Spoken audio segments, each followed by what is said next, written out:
We are live. Hello, everybody. Tony from Bilzar. I'm here to talk about sourcing products. Okay, sourcing products. There are many different ways to source products. Some people use black box from Helium 10. Some people use X-ray from Helium 10. Some people use competitor Cerebro from Helium 10, and some people use other methods as well. We love Helium 10 so much that we use them all. Yes, we do. It's quite a lengthy process, but it's a good, thorough process you need to source products. So rather than me waffling on as I am, I'm going to hide my face here and show you what I mean. So there are 3 steps. 1 is black box. 2 is X-ray. 3 is competitor Cerebro, and that sort of covers everything. So what do I mean by that? First of all, and I've done videos before on low-hanging fruit. What do we call low-hanging fruit? Well, we like to think of stuff that is getting us reasonable revenue at a good price, low review count, and hopefully low ratings as well. So let's have a look at what we did. Here's our criteria. I went for kitchen and dining. I had some preparation, kitchen and dining. I went for a minimum of $7,500 a month, right? Reasonable amount for a new product. Not a bad way to start.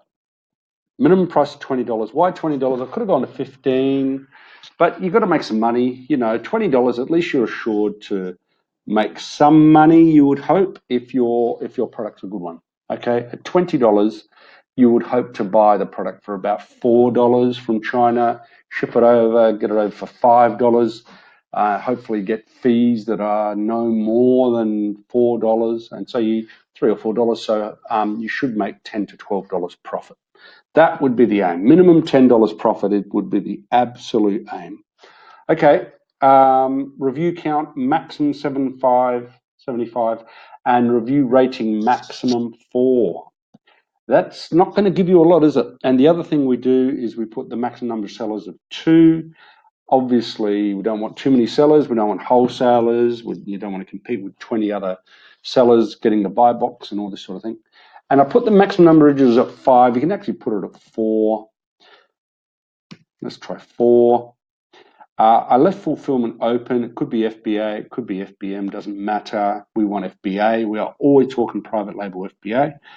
And the other important thing I did was I made it small, standard size, so that the FBA fees are not going to be horrible. Okay, that's about it. We do a search. I've done this before, so hopefully it turns out the same. And it didn't turn out the same. But there were some products here that really did appeal, and I wonder why it didn't turn out before. I wonder what the criteria was that I changed. But the product that I did find that looked really, really good is not here. Maybe because the number of images were more, but it was the table runner, so I'll just put it in the title. And the reason I chose table runner, not because I love table runners, but it's sort of fairly topical. Maybe I know why. Maybe because the images were 5. Try that. Yeah, so there it is, images of 5. That's what made the difference. So table runners, it's that time of the year a lot of people use table runners for Thanksgiving, Christmas, holidays, whatever. Okay, so we do find some with the number of images set at 5, so it's not a fully optimized listing. We did find about 3 or 4 that did fit in there. So that's the first step, right? So you can take this one as an example. This is a Thanksgiving one. Here, looks pretty good. It's selling for $21. Selling about $12,000 worth. Not too bad. And it's only got 4-star review. Okay. And there's a Christmas one as well. Similar. So let's have a look at a couple. So, and this one's a Valentine's Day one, but they're all selling about $12,000. So let's have a look at it. So if you have a look at it, this is a start. This is the first step. This doesn't mean it's a winner. Not at all. What I tend to do is have a look at it, try and analyze and see what the issues are and how we can improve on it. So, for example, here's the first thing you notice, that there are many, many variations and many, many styles. So this is something you have to question. Do you want to compete with something that has many, many variations, has everything covered? Looks like it's got Easter covered, it's got fall covered, it's got every season covered pretty well. By the looks, it's got Christmas covered, etc. Right? So, do you want to compete with something like that? That's a question. Also has many, many different sizes. The listing itself is fairly under optimized. It's only got 5 images, very boring images, nothing great. No people in there. I always say you've got to have people in there. People love looking at people. The next step is to have a look at the negative rate. You've got to look at all the ratings, of course, see why people like it, but just quickly look at the negative ones and see what they say. And they say things like, oh, it's, the colours were staining, it was running, thin tissue paper, full of wrinkles and creases, the printing was backwards. The colours were wrong, thin, badly sewn. So there's a lot of things that could be improved there. So straight away you can think, I can do something there. Okay, so that's one thing there. So that's black box in a nutshell. Gives you a bit of an idea on the potential. Even though the product itself, is not terrible, and they definitely have a lot of variations. They're selling a reasonable amount, $21 for something like that. If you can come up with something unique, dazzling, and definitely better material, you might be onto something. Okay, so that's that. So that's black box. That's the first step. Now, the next step we would do is we would go to X-ray, and the reason I go to X-ray is because I want to actually get a bit of a feel for what the table runners are going for. So we have a look at we'll put in a search term like table runner into Amazon, and then we do an X-ray on it. I've done this already, as you can see, just to get a feel on the demand. And I've put together a 16-point table to see how it rates, all right? And you can do this when you're sourcing or searching for a number of products, all right? It gives you a bit of an evaluation. I'm thinking if you're getting a score of 60% or more, that's worth considering. This is before you even know if you can make any money. First thing you've got to find out as well is whether it makes money.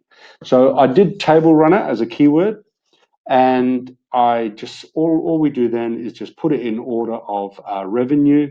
We take out any, now is that an order of revenue? It is. You take out any sponsored ads, so just eliminate them, so that you've only got organic listings. It gives you a truer reflection when you don't have sponsored ads. We then apply, get rid of that one. We then apply what's called the 16-point evaluation. So just at a bit of a feel, 296 reviews, average is a little bit high, $14 a little bit low, great demand, beautiful demand. The problem is that they are dominated here by quite a few. So it's something to sort of keep in mind as well. And the review count is definitely on the high side, most definitely. So let's have a look. Let me show you why I'm sort of 50-50 on this one at the moment. Probably more 40-60 actually. So this is Table Runner. It's in the kitchen and dining actually. Kitchen and dining. Okay. You can definitely do something, unique. I think you can do a unique design and unique quality. Good quality is the key. Now, so we have a number of criteria here for what I call the 16-point product evaluation. And I call it 16 points because it's out of 16 points, right? So here's what we do. We look at what we call the 7 and 7. I stole this from Helium 10. I think they got it from someone else. So it's not my original idea, but the 7 and 7 is not a bad little gauge. What it means is that, as it says here in yellow, 7 and 7 means 7 out of 10 of the top sellers have sales greater than 7,500 a month, and 7 out of 10 of the top sellers have reviews less than 75, right? So we get a point if one of them is 7, I get 2 points if both of them are 7. So this could be 2 points out of 16 on its own. Again, it's fairly arbitrary. Remember, this is a guide, so you can change this to whatever you like, but it's a bit of a guide, especially when you're comparing the two, if you know what I mean. So I hope that makes sense. Let's have a look. So with this one, there it is. 7 out of 10 have revenue greater than 7.5. Most definitely, they all are way above 7,500. Okay. Now, keep in mind, some of these are seasonal, so you've got to watch that. The seasonality is something you definitely want to watch. Okay, be careful of that. Now, in terms of reviews, the review count, there's not one of them has reviews less than 75. So that to me is very off-putting. That means it's going to be a battle. 296 average isn't bad, but you've got to have a bit of a struggle. So that to me is definitely one negative. So if we look at that, we do say we'll give it a 7-0. In other words, 7 of the 10 definitely do have revenue greater than 7,500, but none of them have reviews less than 75. Does it pass the 300,000 sales? Yes, it does. It was, how much was it? Quite a lot. 1.45, let's say 1.5 million. My goodness. So, let's say 1.5 mil. So definitely good in terms of demand. Number of sellers, top sellers with 1,000 or more reviews. If there are none, then you give yourself 3 points. If there's only one, you give yourself 1 point. If there's more than one, you get 0. Let's have a look. We do have reviews 1 and 2 have more than 1,000. That is also off-putting, so no score for that. Okay, so that would be a 0. Okay, all right. Average reviews, if they're 1 to 79, you get 3 points. If they're 800 to 500, you get a point. So I think it was 269 or 369. 369, 296. I was close. 296. So you do get a point for that. So I'll write down 296. Okay, average price, if it's greater than 15, give yourself a point. If it's greater than 35, use a 2 point. Why do I do that? Look, greater than 15, like I said, it probably should be 20. You've got to make money, that's all. And 35, I picked fairly arbitrarily. You could go higher, but the higher the price, the less competition. So that's worth pursuing. If you can get a higher price item, it does cost a bit more, but you definitely got less competition when you're going above $30. Definitely above $40, you're getting less and less competition. The average price is just under, so it's not looking great so far. Just under $15. So we'll put down 14.79 or whatever it was. Okay. Ability to differentiate. Now this is subjective. This is what you think you can do. My feeling is you can definitely differentiate with different designs and different materials. So I don't think it's hard to differentiate. It's not like it's just one product. So I think materials, length, packages you could bundle. You could actually do like packs of 3 singles, packs of 6, packs of different designs. You can imagine there's many ways you can differentiate these. So I'll definitely give that a 3. And the last thing we do, probably the most important, is the competitor Cerebro analysis. How do we do that? I've explained it all in another video, but I'll show you the results of table runners, competitor Cerebro. So what we do is we put in the top sellers, basically the top sellers and the top ASINs that came from the keyword table runner. The top 10, here they are. These are the top 10 ASINs. Under the keyword table runner, we run a Cerebro on them, Helium 10 Cerebro. Then what we do is we apply this great formula. I'm not going to go into detail, but it's into the relevancy. We mark it in turn. We rate it in order of relevancy. This is the formula right here. I've shown you in another video. And with a criteria of a search volume greater than 500, sometimes you can use 300, but that's the sort of criteria it is. So looking at that, it's actually pretty darn good. It's pretty darn good. So the reason I say pretty darn good, because only 2 of them, one of them, this one is a killer. This one here I actually had a look at. This has 98% of all the top converting keywords, okay, for table runners. Has 98%, has virtually all of them.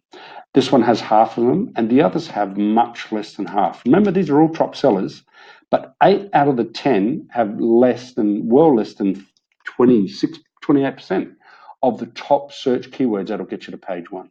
So what does that mean? It means it is, according to this is a lovely sheet put together by Mr. Brandon Young, and we've basically just copied it from him. But it's a good little way to measure. Opportunity score, if you've got less than 15 relevant keywords at 300 search volume, we chose 500, then it's low opportunity. If it's 16 to 30, it's medium. If it's more than 30, it's a high opportunity. So let's have a quick look at that. Table runners, this one. We actually found well, 45, 45 keywords. There they are. So when we say relevant, we took the relevancy down to about 3. No, we didn't. We took it about 2. Okay, below 2 wasn't considered relevant. Okay, so yeah, definitely more than 30. So that's a high opportunity. And the second one is risk, and that is if there's any that are yellow or orange, 6 or more, it's a high risk. 4 or 5 is a medium risk. Less than 4 is low risk. So if you use that criteria, it's actually really, really good. It's actually high opportunity and low risk based on that criteria. You're looking at the top competitors for table runners, okay, for that particular keyword, which is a major, major keyword. You can also use brand analytics to double check how good the rating is for table runner. I think you'll find it's very, very good. I'll do a quick check on that in a minute. But yeah, so that basically shows it. This color code, by the way, in case you don't know, look at my video on how to do this competitor Cerebro. But green means it's easy to beat because it's got less than 50%. Yellow is medium and orange is very hard to beat. It's got more than 70% of the top keywords. Okay. Yeah, let's have a look. The other thing, brand analytics, if I put in table runner, let's have a quick look at table runner. Maybe look at the last quarter. The last week will be high, I think, because it's seasonal, because Christmas is coming. Everyone's buying table runners. So you can see table runner is very, very popular at the moment. And the top one actually doesn't even look like a Christmas one, a macrame one. How interesting. So you can see you can have all sorts of table runners. My goodness, all sorts of material. So that's really, it's got potential, it's got some bad things about it. It's got potential though. So that shows you 1,600 out of 1.5 million is brilliant. That's really good. Some are very seasonal, Halloween, fall. I'm surprised Christmas hasn't come up. If I put in the last week, I'm sure Christmas will be there. Let's have a look. Remember the table runner was 1,600 Christmas. There it is. So Christmas is clearly number one. Thanksgiving, of course, but the beautiful thing is that Amazon is all about gifts. It really is. If you're giftable, brilliant. And these make a great thing that you can sell as a giftable item for any occasion. You can have it for Thanksgiving, Valentine's, Christmas, Easter, whatever, any religious festival, but also, many, many different things. Mother's Day, Father's Day. You can imagine, right? So many things. So, yeah, it's got some good and bad, no doubt about it. It's one of those judgment calls. So based on that high opportunity, low risk, that gives it a top potential score in terms of the table. And the table is here. I've got too many things open. The 16 points. So in terms of that, I'm giving it a 3 because it's low risk and high opportunity. Okay. So what's the total? The total is, I should actually do the numbers, but that's 1 point. That's at 1 point. That's 2, no points. 2, 1 point. So that's 3, no, 3, and 3 is 6.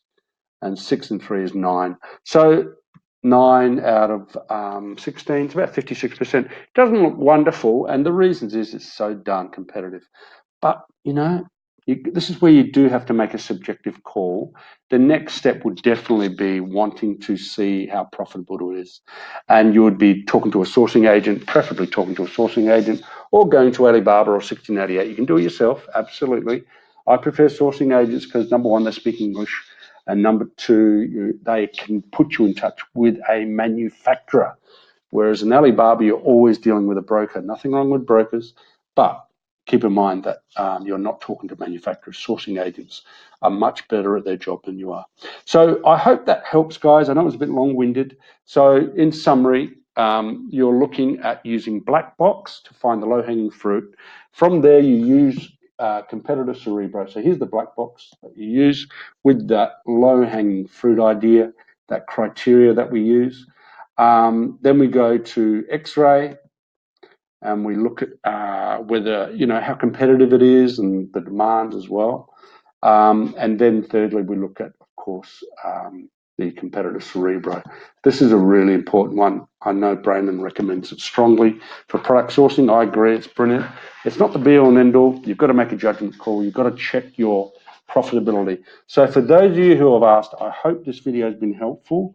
It gives you a really good method, structured method to source products before you get to the profit stage where you want to know how profitable it will be for you. But certainly in terms of getting a feel for what is out there that will give you a good standing and good chance, use my 60-point product evaluation. Happy to give you this form.